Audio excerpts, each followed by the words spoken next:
Eh, Rafael Jiménez es maestro en ciencia política por la Universidad de Connecticut. Recordarán que ha sido durante algún tiempo coordinador de investigación del periódico Reforma del 94 al 98 y actualmente es director general de la empresa Análisis de Resultados de Comunicación y Opinión Pública. Rafael. Bueno, muchas gracias por la invitación para estar con ustedes. Directamente me paso a ver 13 encuestas finales que se publicaron del miércoles hasta el día de hoy, que es el último día en que se pueden publicar encuestas. De hecho hay una más, 14 son, que apenas ahorita acabo de ver por ahí, ¿no?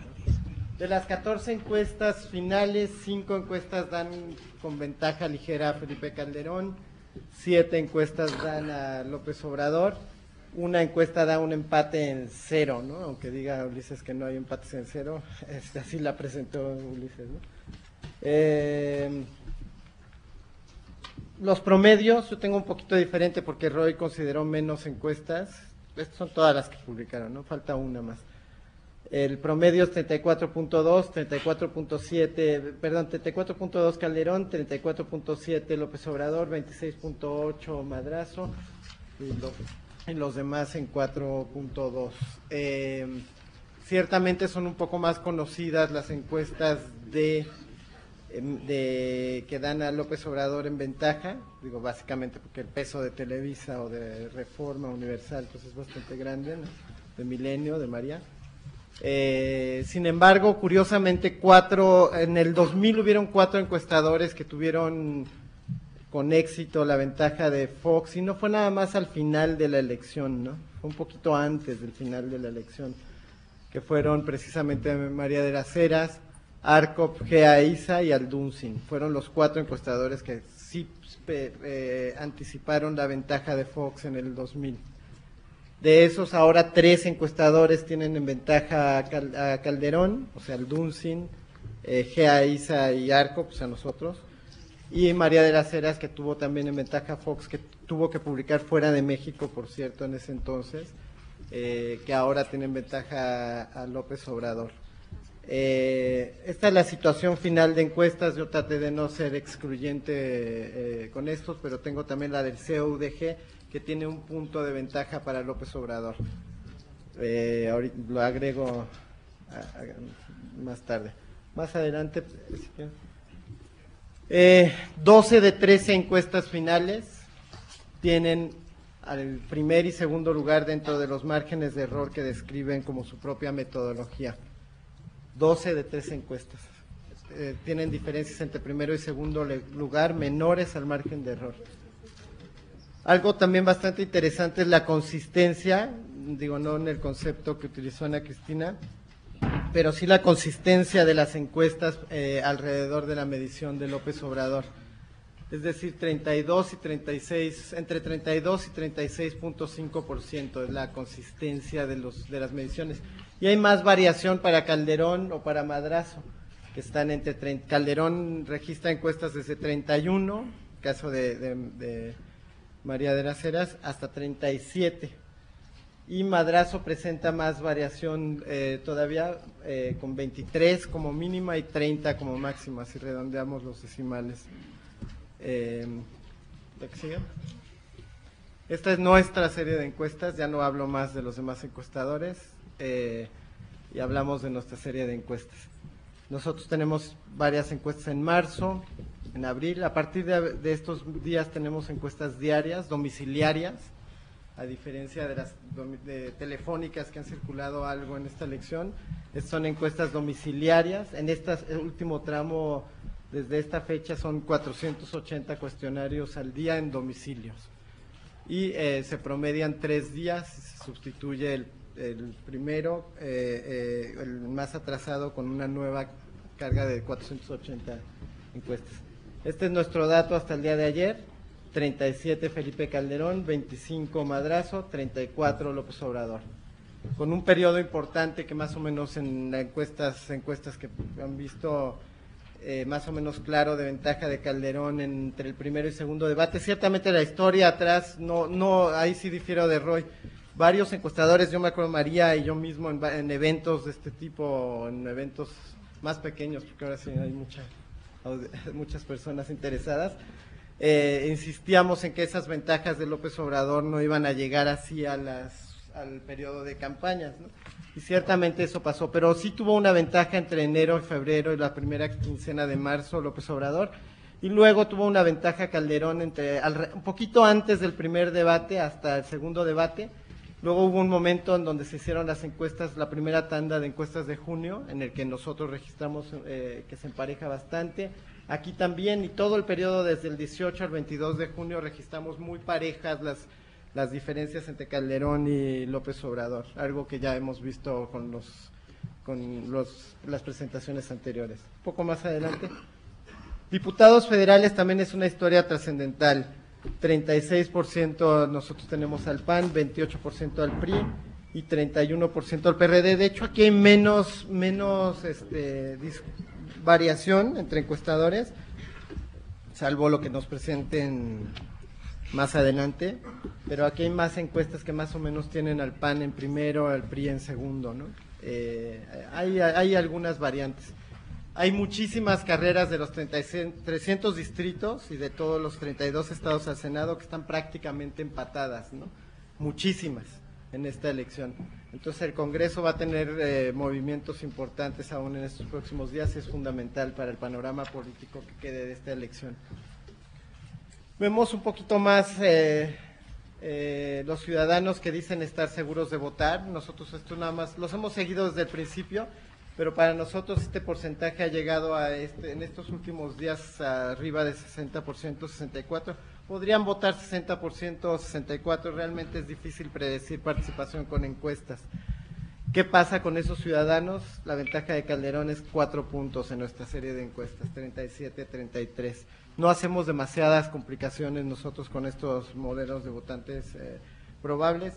De hecho, simplemente preguntamos quiénes son los que quieren ir a votar y que manifiestan disposición a ir a votar. Algunos encuestadores meten 5, 6, 10 variables, 7 modelos, etcétera, y al final eligen el que más les gusta. Entonces, no, preferimos nosotros una cosa un poco más consistente, ¿no? En esto. Y nada más es a los que sí dicen que van a ir a votar, y ya, no es más. Lo que sigue. La imagen de Calderón, que todos lo hemos registrado. A mi forma de ver sí tiene un poco más de ventaja que positivos que negativos. Utilizamos una escala muy similar a la de consulta y obtuvimos resultados diferentes. 36 positivos por 21 negativos. Las que siguen perdón, y sí tuvo cierta afectación en los días inmediatamente después del debate, pero esa afectación pasó una vez que el PRD sacó sus spots negativos del aire, ¿no? También quiero insistir en algo, la campaña del PAN y del PRD han sido exactamente igual de negativas, ¿no? En proporción, exactamente igual, y ahorita al final presentamos algunos datos también de lo de los ratings. La del PRI es mucho más positiva, solo que al final volvió a atacar, ¿no? A Madrazo, con él a cuadro, ¿no? Madrazo, a mi forma de ver, Madrazo sí había mejorado. Madrazo ha tenido como 3 o 4 campañas distintas en esta elección del 2006. Como que tuvo mucha dificultad al principio de colocar algún mensaje, luego se peleó con López Obrador alrededor del debate, ¿no? Con sus spots, y después de eso tuvo una buena campaña que de hecho sí le ayudó a reducir sus negativos bastante, pero al final volvió a atacar a los dos, ¿no? Ya no a uno sino a los dos, y con él a cuadro, ¿no? Entonces Madrazo sí tuvo como 4 campañas diferentes, de manufactura distinta, de mensaje distinto, de actitud distinta, ¿no? Y a mi forma de ver, los negativos de Madrazo están regresando hacia el cierre de la elección, ¿no? Pero no fue pequeña la campaña de Madrazo, ¿no? Fue la campaña que más spots de televisión utilizó, ¿no? Vamos. López Obrador a cambio. Aquí empezó la campaña, en marzo, digamos. Más atrás era igual, por eso ya no lo pongo, ¿no?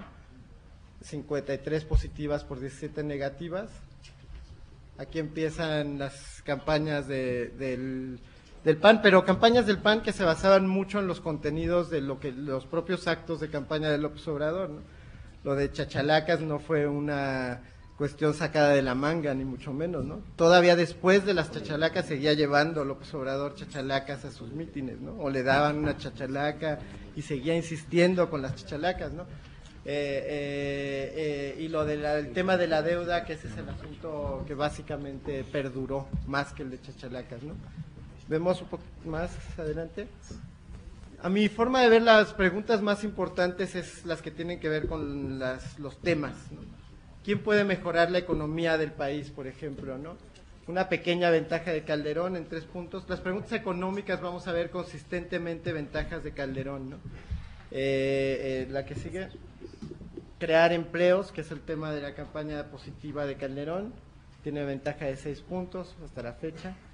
Y endeudar al país, que en el inicio todo lo malo al inicio de la campaña era madrazo, ¿no? Al inicio de la campaña, cualquier cosa que dijeran negativa era, ¿quién va a hacer algo malo al país? Era madrazo. Pero después de eso ya se encargaron las campañas del PAN y del PRD de desmentirlo, ¿no? Porque unos decían que Calderón y otros decían que López Obrador. Ciertamente el tema de la deuda es interesante, porque ¿qué quiere decir deuda en esto, no? Deuda quiere decir crisis, y de hecho las preguntas están altamente relacionadas cuando le ponemos deuda o crisis.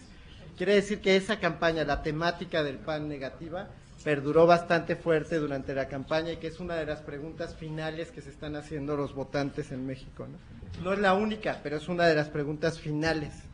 Si López Obrador va a conducir o no al país a una crisis. ¿Sí? Digo, de eso se tratan las campañas, de hacer preguntas así a los ciudadanos, ¿no? Inseguridad, Madrazo cuando hizo buena campaña llegó a tomar ventaja en el tema de seguridad. Si se fijan, fue el único candidato que focalizó su campaña en seguridad. Ni López Obrador ni Calderón focalizaron en seguridad. En los últimos días, a mi forma de ver, increíblemente Madrazo se alejó de esa campaña, empezó a hacer otros temas y empezó a atacar él también. Y ciertamente lo que había construido en inseguridad se le está diluyendo hacia el cierre, ¿no? ¿Sí? ¿Ya que siga? Una pregunta que podríamos, esta no es una pregunta ortodoxa, pero es una pregunta para usos de campaña, ¿no? ¿Cómo con el tema central, a mi forma de ver, ¿no? Uno de los temas centrales de esta campaña del 2006, ¿no? López Obrador hizo sus políticas, incluso sus buenas políticas con endeudamiento o con ahorro y buen gobierno, que se usó en spots de los dos lados, ¿no? Si se fijan, hay periodos a donde va ganando el tema del ahorro, buen gobierno, etcétera. Y hay periodos más consistentes con ventajas con el tema de la deuda, ¿no? Entonces, independientemente, a mí las preguntas de imagen realmente en una contienda de 3 me parecen menos relevantes que las preguntas de temas, ¿no?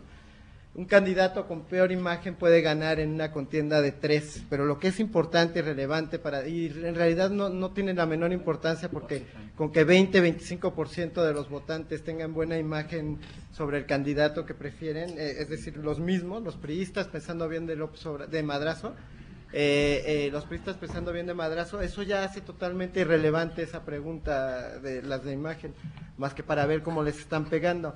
Son mucho más interesantes las preguntas de temas, ¿no? Mucho más importantes y relevantes las preguntas de temas para la hora de decidir hacia el final de las contiendas, ¿no?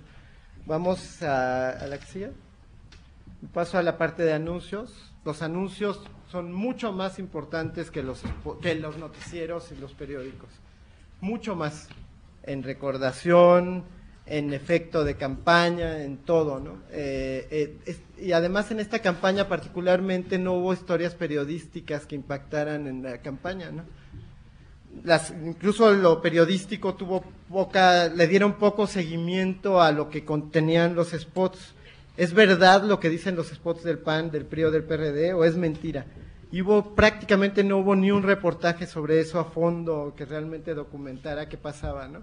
Entonces siento yo que las campañas los spots fueron mucho más importantes que las historias de noticieros o de periódicos, ¿no? En esta elección. A lo mejor es así en el mundo, pero ciertamente fue muy poco relevante el trabajo de noticieros en esta elección, ¿no? Y de periódicos. Veamos la que sigue. Y esto ha cambiado. Y de hecho muchas veces que aparece un candidato con mucha fuerza es porque trae una campaña en positivo, pero también en estos periodos, por ejemplo, es porque algún candidato del otro lado trae una campaña en negativo que saca a cuadro al candidato opositor, ¿no? En este periodo, por ejemplo, en el que no tenía spots López Obrador, ¿se fijan? Prácticamente no tenía spots o muy poquitos. Como López Obrador está al máximo, ¿no? Pero es porque está la campaña del PAN en ese momento con López Obrador al aire. Y aquí también, ¿no? Por el estilo, ¿no? Donde el PRD domina ampliamente la compra de medios, el share of voice, en ese momento Calderón sube en presencia también en medios, ¿no? Entonces, ciertamente la presencia de los candidatos o la recordación de los candidatos es por las positivas y las negativas. No, una más. Los datos de ratings para acabar con esto, ¿no? Son en base a IVOPE estos datos. Vean cómo ha acumulado lo que van haciendo los spots, ¿no? La campaña del PRI, que desde el principio tomó una ventaja en puntos de rating vistos por los ciudadanos, ¿no? Pagados. Cómo va creciendo cada momento. Vean esto, ¿no? Al final esto es una locura, ¿no? En realidad estaríamos bastante bien con la tercera parte o con la mitad de los spots pagados, estaríamos bastante bien informados. Por cierto, es fundamental mantener la libertad de expresión en esto, ¿no?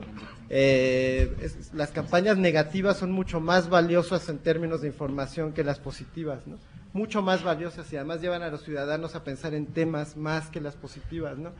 Es una barbaridad que se pretenda censurar eso, porque eso es bajo el supuesto de que el ciudadano no entiende o que es tonto o que no tiene capacidad de resistir, y eso no ha sido así, lo hemos visto muchísimos, la mayoría de los que estamos en esta mesa así lo hemos visto, ¿no? Un ciudadano que no le gusta una campaña, la rechaza y la repele e incluso se le revierte al emisor. Entonces es fundamental mantener la libertad de expresión en esto. Pero también a mí se me hace que esto ya llega a ser una barbaridad, ¿no? Son 12,000 puntos de rating, 14,000, 11,000. Entonces al final de la elección, Televisa se lleva 3/4 partes, 4/5 partes del total de los spots, ¿no? Una quinta parte se los lleva Azteca. Y en realidad hubiéramos estado perfectamente con la mitad de esto, ¿no? Entonces aquí sí siento que es fundamental legislar en este tema, ¿no? Para bajar eso. No limitar la libertad de expresión, pero sí controlar mucho más esto que ha pasado en las últimas semanas, ¿no? Ya en total, ¿no? Vean también aquí los cambios de estrategia, ¿no? El PRI, los puntos totales de rating del PAN, vean cómo aquí viene el PRD, acumulados son, ¿eh? Entonces, en esta semana del 8 al 14 de mayo, cuando empiezan a haber encuestas con ventaja de Calderón, o varias de las encuestas con ventaja de Calderón, en esta semana del 14 de mayo al 21, del 15 al 21 de mayo, el PRD hace una compra impresionante de medios, que es lo que mostró Ulises, y a partir de ahí básicamente se igualan, ¿no?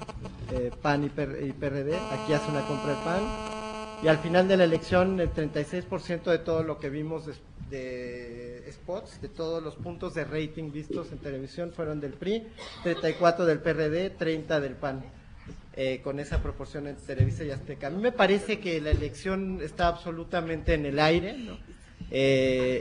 No por el hecho de que algunas de las encuestas de medios estén dando ventaja a López Obrador.